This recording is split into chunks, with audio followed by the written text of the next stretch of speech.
المياه حاجة بسيطة قوي وموجودة في كل حتة لدرجة إننا تقريبا مش بناخد بالنا منها. يعني بنفتح الحنفية بنشرب وخلاص. بس الحقيقة إن ورا البساطة دي في قصة تانية خالص، قصة عن قوة بتشكل حرفيا كل حاجة في حياتنا. فيلا بينا نبتدي رحلتنا عشان نفهم القوة دي، رحلة هتاخدنا من جوه خلايا جسمنا لحد الكوكب كله. طيب خلينا نبدأ بسؤال بسيط جدا. كم مرة فكرنا في المية النهاردة؟ بجد فكروا كده. مرات، اتنين، ولا يمكن ولا مرة خالص؟ أغلبنا بيتعامل معاها على إنها حاجة مضمونة وموجودة وخلاص. بس صدقوني بعد ما نخلص الشرح ده نظرتنا للموضوع ده هتتغير 180 درجة. 70%. شايفين الرقم ده؟ ده مش مجرد رقم على الشاشة، ده هو إجابة السؤال مهم جدا. إحنا إيه؟ أكتر من تلتين جسمنا، مخنا، دمنا، عضلاتنا، كل ده أصله مياه. يعني تخيلوا معايا كده، إحنا عبارة عن محيطات صغيرة ماشية على الأرض. وده معناه إن أهمية المية لحياتنا مش رفاهية أو اختيار، دي هي اللي بتعرفنا أصلاً ككائنات حية. تمام، بما إننا عرفنا إن المية هي المكون الأساسي لينا، يبقى لازم ندخل جوه ونشوف هي بتعمل إيه بالظبط. المية دي مش مجرد سائل بيملى الفراغات اللي جوه جسمنا وخلاص. لا، دي أشبه بالمهندس اللي بيبني كل حاجة، والموصلاتي اللي بينقل كل الأوامر، والعامل الشاطر اللي بيضمن إن كل مكنة في مصنع جسمنا ده شغالة زي الساعة. بصوا على الأدوار دي، الموضوع فعلا مذهل. فكروا فيها بالشكل ده. المية هي التكييف بتاع جسمنا اللي بيحافظ على درجة حرارتنا مظبوطة عن طريق العرق عشان ما نسخنش زيادة عن اللزوم. وفي نفس الوقت هي خدمة الدليفري السريعة اللي بتوصل الأكسجين والأكل لكل خلية فينا. ومش بس كده، دي كمان شركة النظافة اللي بتخلصنا من كل السموم، وكمان بتزيت المفاصل عشان نعرف نتحرك بسهولة. يعني من الآخر كل وظيفة من دول لوحدها لو وقفت الحياة كلها بتقف. طيب إيه اللي بيحصل لما نظام الدليفري ده بيعطل؟ اللي بيحصل هو الجفاف. وخلينا نكون واضحين، الجفاف ده مش مجرد إن الواحد يبقى عطشان وخلاص، لأ، ده الصداع اللي بيجيلنا في نص يوم الشغل، ده الإحساس بإننا مش مركزين. وده بيورينا قد إيه توازن المية في جسمنا ده حساس ومهم، وإن أي نقص بسيط حتى لو صغير تأثيره بيبان على طول. تمام قوي، كده فهمنا دور المية جوه جسمنا. دلوقتي بقى يلا نطلع بره ونوسع الصورة شوية، ونشوف إزاي المية دي هي اللي بتبني العالم اللي احنا عايشين فيه. لو فكرنا في جسم الإنسان على إنه كيان صغير بيعتمد على المية، فالحضارة البشرية كلها بقى هي الكيان العملاق اللي بيعتمد عليها بنفس الشكل بالظبط. كل طبق أكل على سفرتنا قصته بتبدأ منين؟ بتبدأ بنقطة مياه. الزراعة اللي هي أساس أكلنا كلنا بتستهلك لوحدها حوالي 70% من المياه العذبة اللي في العالم. يعني ببساطة من غير مياه تروي الزرع مفيش أكل. المعادلة واضحة ومباشرة، وبصراحة مرعبة شوية. ونيجي بقى لحاجة يمكن كتير مننا ما بيفكرش فيها، دور المية في الطاقة. يعني النور اللي منور دلوقتي ده أو شاحن الموبايل اللي بنستخدمه غالباً جداً وراهم مية، سواء بقى من السدود اللي بتولد كهرباء أو حتى في تبريد المحطات الضخمة بتاعة الطاقة. المية هي فعلاً المحرك اللي شغال في صمت عشان يدينا الطاقة اللي بنستخدمها كل يوم. طيب والأكل والطاقة بس؟ لأ طبعاً.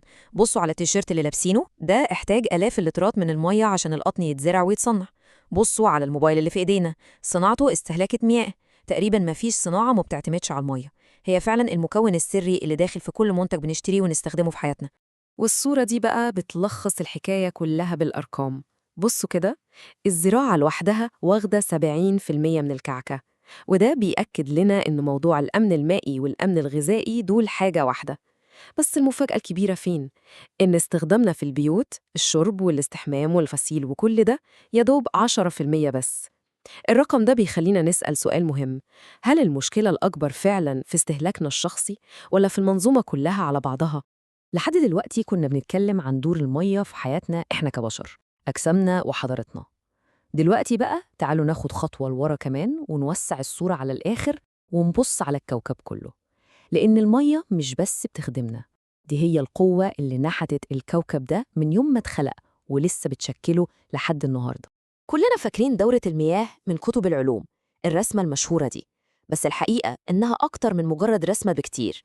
دي أعظم عملية إعادة تدوير في الكون كله، عملية شغالة من غير توقف، تبخر، تكثف، مطر، بتضمن إن نقطة المية اللي يمكن ديناصور شربها من ملايين السنين ممكن جدا تكون هي اللي في الكوباية اللي بنشرب منها دلوقتي.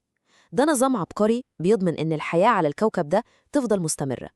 المقولة دي من ناشونال جيوغرافيك بتلخص فكرة ممكن تصدمنا شوية.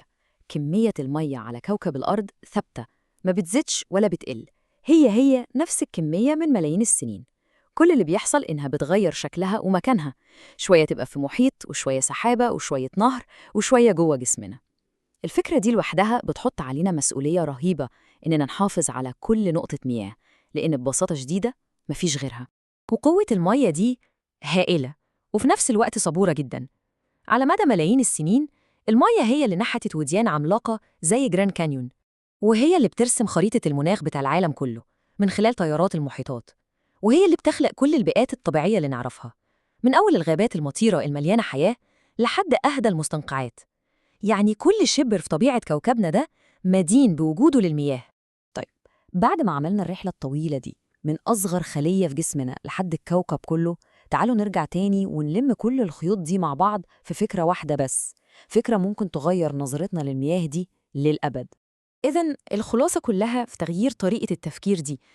المية مش مجرد مشروب بنشربه لما نكون عطشانين، لأ، المية هي الأساس اللي جسمنا مبني عليه، هي المحرك اللي حضارتنا قايمة عليه، وهي الشريان الحياة اللي الكوكب كله عايش عليه. لما نستوعب الثلاث مستويات دول، قيمة كوباية المية اللي في إيدينا بتتغير تماماً. وده السؤال اللي حابب أسيبه معانا كلنا في الآخر. المرة الجاية وإحنا بنفتح الحنفية أو بنبص على السما وهي بتمطر، يمكن وقتها ما نشوفش مجرد مياه، يمكن نشوف قصة الحياة نفسها من أصغر خلية في جسمنا لأكبر محيط على الكوكب. وساعتها السؤال هو إيه اللي هيتغير في تعاملنا مع كل نقطة مية لما نبدأ نشوفها بقيمتها الحقيقية دي؟